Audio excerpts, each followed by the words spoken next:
design is the queen behind the king, because behind every good king is an even better queen.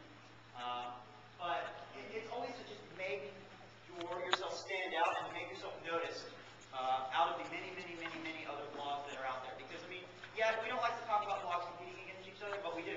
We compete for readership, and we also help each other with that same readership. It's a kind of interesting relationship that blogs have, both being competitors and also publishers.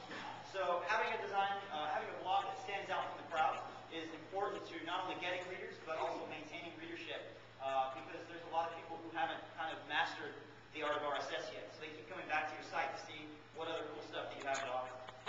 To have control over your own content, because, and I know, like you said, content is not a part of the design.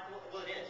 Because having a blog where you can structure not only what content you have, but also where everything is going, to maximize the ability of your readers to get the most out of their website. So if you want to have a featured article that is above the fold, which is above the scroll on, and then next to it have more articles, you can do that by having a customized design. Otherwise, it takes a lot of hacking and a lot of coding to try and get that to be displayed the way that you want it to.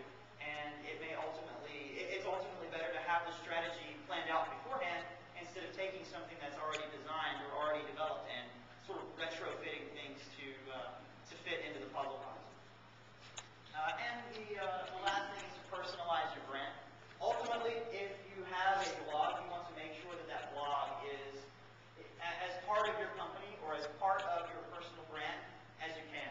And a lot of the customizable themes, the free themes that are out there are great, but unfortunately you're still leaving the look and feel of the site in someone else's hands. There's a lot of things you can do to customize it, and I will talk about a lot of those things today as well. But ultimately having a completely customized, or even a well customized, not just a few things here and there, but almost a reworking of an existing theme, allows you to once again have just complete control over everything that you can. Basically, in short, a blog theme that is killer and a step above the themes that are out there is a way to freshen or refreshen your online image. And it allows you to, like I said, break yourself out of the box of, okay, this is just another technology blog, or this is just another cooking blog, to, wow, this guy or this person is, they're doing it for keeps. They really want to portray themselves as the best of the best of the best. And honestly, great killer blog design can be boiled down into three main tenets. The first one is readability. If they can't read your content, they won't. And that plays a lot into a lot of different aspects like color theory and font sizes. Some of them I'll go into, some of them I won't.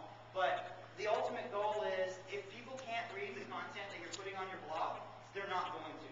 They're going to click the back button and they're going to go somewhere, even if the content is subpar, they're going to go somewhere where they can get the content that they need and actually be able to comprehend and understand it.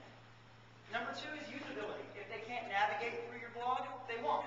If people are confused by the way that your blog is structured, then ultimately they're going to find something that's easier to navigate. How many of you guys have been to the casinos already in Vegas? Anybody? How many of you guys have tried to exit a casino? Exactly. And granted, casinos in Vegas are built like that for a reason. They want to keep you in, and they want to keep you making money. But we don't have the luxury of being the one-stop shop for gambling.